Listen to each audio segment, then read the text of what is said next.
Hello everyone, চলে এসেছি তোমাদের জন্য আবার নতুন একটি ভিডিও নিয়ে। তো আজকের ভিডিওতে আমি তোমাদের ট্রেনিং সম্পর্কে কিছু ইনফরমেশন দেব। তো এইগুলো তোমরা ট্রেনিং লাইফে গিয়েই জানতে পারবে। তো আমি ভাবলাম একটু আগে থেকে তোমাদের জানিয়ে রাখলে হয়তো তোমাদের একটু সুবিধা হবে, তার জন্য এই ভিডিওটা বানানো। তো তোমাদেরকে আজকে আমি এই ভিডিওর মাধ্যমে জানাবো যে তোমাদেরকে 3 বছরে মানে first year, second year, third ইয়ারে কোন কোন সাবজেক্ট পড়ানো হবে, কীরকম কী তোমাদের এক্সাম হবে, ঠিক আছে, প্র্যাকটিক্যাল এক্সাম কীরকমভাবে হবে। তো সমস্তটা কিন্তু আজকের ভিডিওতে তোমাদেরকে জানাবো। তো ভিডিওটা স্কিপ না করে পুরোটা দেখবে। তো এখানে তোমরা যে কটা বই দেখতে পাচ্ছ, হ্যাঁ, ফার্স্ট ইয়ার থেকে থার্ড ইয়ারে কিন্তু এই সমস্ত বইগুলো কিন্তু তোমাদেরকে পড়তে হবে। আমরাও কিন্তু এতগুলো বই কমপ্লিট করে তবেই কিন্তু জিএনএমটা কমপ্লিট করতে পেরেছি। তো এটা কিন্তু শুধুমাত্র একটা ইয়ারে নয়, এটা পুরো একদম গোটা ট্রেনিংয়ে তোমাদের এই টোটাল যতগুলো বই রয়েছে তোমরা দেখতে পাচ্ছ স্ক্রিনে, ততগুলো বই কিন্তু তোমাদেরকে পড়তে হবে। বলি ফার্স্ট ইয়ারকে নিয়ে। তো ফার্স্ট ইয়ারে যখন তোমরা প্রথমে যাবে, তো তোমরা ওখানে গেলে তোমাদেরকে দেখবে যে নার্সিং স্কুলে যে সমস্ত রুলস রেগুলেশন সেই সমস্ত কিছু তোমাদেরকে কিন্তু জানিয়ে দেওয়া হবে। এবং ফার্স্ট ইয়ারে তোমাদেরকে যে মেন সাবজেক্টগুলো পড়ানো হবে সেটা হচ্ছে তোমাদের মেন 4টে পেপার কিন্তু পরীক্ষা হবে, ঠিক আছে। ফাইনালে যে 4টে পেপার পরীক্ষা হবে সেটা হচ্ছে অ্যানাটমি অ্যান্ড ফিজিওলজি, এই অ্যানাটমির সঙ্গে থাকবে কিন্তু মাইক্রোবায়োলজি, ঠিক আছে। এই দুটো মিলে হচ্ছে একটা পেপার। তারপরে হচ্ছে তোমাদের থাকবে সাইকোলজি এবং সোশ্যোলজি, এই দুটো মিলে হবে একটা পেপার।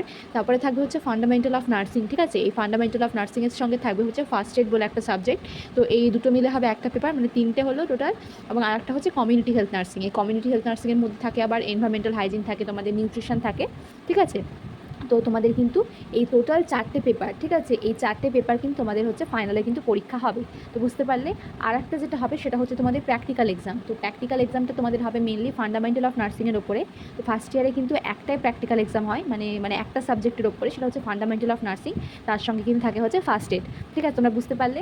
এই 4টে পেপার হচ্ছে তোমাদের থিওরি এবং একটা হচ্ছে তোমাদের প্র্যাকটিক্যাল এক্সামের কিন্তু পরীক্ষা হবে। তো ফার্স্ট ইয়ার নিয়ে আশা করি তোমাদের ডাউটটা ক্লিয়ার হয়েছে। তো এবার হচ্ছে সেকেন্ড ইয়ার। তো সেকেন্ড ইয়ারে তোমাদের ঠিক একই 4টে সাবজেক্ট থাকে, 4টে পেপারেরই পরীক্ষা হয়। সেটা হচ্ছে একটা হচ্ছে মেডিকেল সার্জিক্যাল নার্সিং 1, মানে হচ্ছে মেড সার্চ 1। সেকেন্ড পেপার হচ্ছে মেডিকেল সার্জিক্যাল নার্সিং 2, মানে মেড সার্চ 2। থার্ড হচ্ছে তোমাদের সাইকিয়াট্রিক, ঠিক আছে। আর 4 নম্বর হচ্ছে তোমাদের পেডিয়াট্রিক অফ নার্সিং। এই 4টে পেপারের পরীক্ষা হবে এবং প্র্যাকটিক্যাল এক্সাম কিন্তু হবে তোমাদের 3টে সাবজেক্টের। মানে হচ্ছে তোমাদের যখন সাইকিয়াট্রিক অফ নার্সিং যেটা থাকে সেটা তোমরা যে মেন্টাল হসপিটালে তোমরা সেকেন্ড ইয়ারে গিয়ে ডিউটি করবে, তো সেইখানে কিন্তু তোমাদের সাইকিয়াট্রিকের পরীক্ষাটা মোটামুটি হয়ে যায়, ওটা ফাইনাল এক্সামের কিছুদিন আগেই হয়ে যায়। আর তোমাদের ফাইনালে যে প্র্যাকটিক্যাল এক্সামটা যেটা হবে হসপিটালে সেটা হচ্ছে একটা হচ্ছে পেডিয়াট্রিক অফ নার্সিংয়ের ওপরে এবং আরেকটা হবে তোমাদের মেড সার্চ 1 এবং মেড সার্চ 2 এর ওপরে, ঠিক আছে। তো মেড সার্চ 1-2 মিলে একটাই তোমাদের প্র্যাকটিক্যাল এক্সাম হয় এবং পেডিয়াট্রিকের উপরে আরেকটা প্র্যাকটিক্যাল এক্সাম হয়।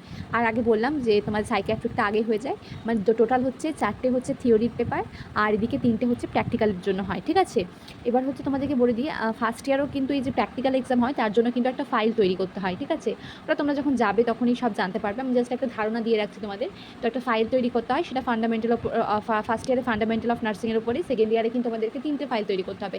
একটা হচ্ছে মেড সার্চ 1-2 এর উপরে, একটা হচ্ছে তোমাদের পেডিয়াট্রিকের উপরে এবং আরেকটা হচ্ছে তোমাদের সাইকিয়াট্রিকের উপরে, বুঝতে পারলে। এবার বলি থার্ড ইয়ারে টোটাল হচ্ছে 2টো পেপার হয়, ঠিক আছে। একটা হচ্ছে অবস্টেটিক অ্যান্ড গাইনোকোলজিক্যাল নার্সিং, এই দুটো মিলে হচ্ছে একটা পেপার এবং সেকেন্ড হচ্ছে কমিউনিটি হেলথ নার্সিং। এবং প্র্যাকটিক্যালও তাই, কিন্তু প্র্যাকটিক্যাল ওই দুটো সাবজেক্টের ওপরই হয়, অবস অ্যান্ড গাইনির উপর একটা প্র্যাকটিক্যাল হয় আর একটা হচ্ছে কমিউনিটি হেলথ নার্সিংয়ের উপর একটা প্র্যাকটিক্যাল হয়, ঠিক আছে। এবং এর জন্য কিন্তু তোমাদেরকে 2টো ফাইল কিন্তু তৈরি করতে হয়। তোমরা বুঝতে পারলে। তোমাদের থার্ড ইয়ারে যে কটা এক্সাম বললাম তার সঙ্গে সঙ্গে আরও যে 6 মান্থ ইন্টার্নশিপটা থার্ড ইয়ারে চলে, তো সেই ইন্টার্নশিপেও কিন্তু একটা এক্সাম হয় এবং সেই এক্সামেও কিন্তু তোমাদেরকে পাস করতে হবে এবং তার জন্য কিন্তু আলাদা একটা করে কিন্তু বই কিনতে হয়, ঠিক আছে। তো যেই ইন্টার্নশিপের পরীক্ষাটা হয় সেই মার্কসটা থার্ড ইয়ারের যে টোটাল মার্কস তার সঙ্গে অ্যাড না হলেও সেটা কিন্তু মার্কশিটে থাকে, তাই সেটাতেও কিন্তু তোমাদেরকে কোয়ালিফাই করতে হবে। একটা ধারণা দিয়ে রাখলাম যে কী সাবজেক্ট পড়ানো হয়, কী হয়, এগুলো সমস্ত কিছু বলে রাখলাম। তো আরেকটা জিনিস অনেকেই আমার কাছে জানতে চেয়েছো যে দিদি, সমস্ত কিছুই কি ইংলিশে হয়, মানে পুরো বইগুলো কি একদমই বাংলায় পাওয়া যায় না, সমস্তটাই কি ইংরেজিতে পড়ানো হয়। তো তোমাদেরকে বলে দিই যে হ্যাঁ, জিএনএমে কিন্তু পুরোপুরি ইংরেজিতেই হয়, মানে সমস্ত বই বলো, বই কোনো বাংলাতে হয় না, সমস্ত বই কিন্তু ইংরেজিতেই হয়। একদম ফার্স্ট ইয়ার থেকে থার্ড ইয়ার পর্যন্ত সমস্তটাই ইংরেজিতে।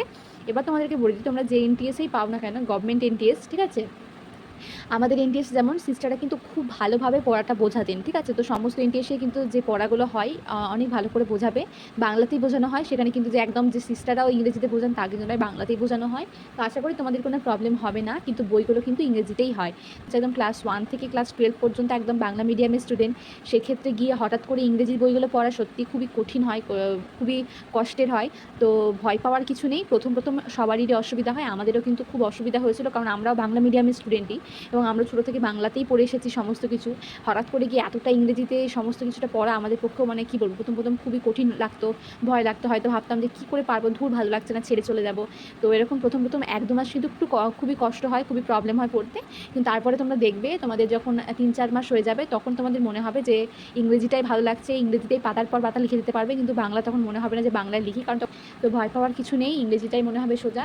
তো এই ইংরেজিটা নিয়ে যাদের অনেকে প্রবলেমের জন্য ভয় পাচ্ছ যে জিএনএম করবো না বা কিছু, তারা একদমই ভয় পেও না।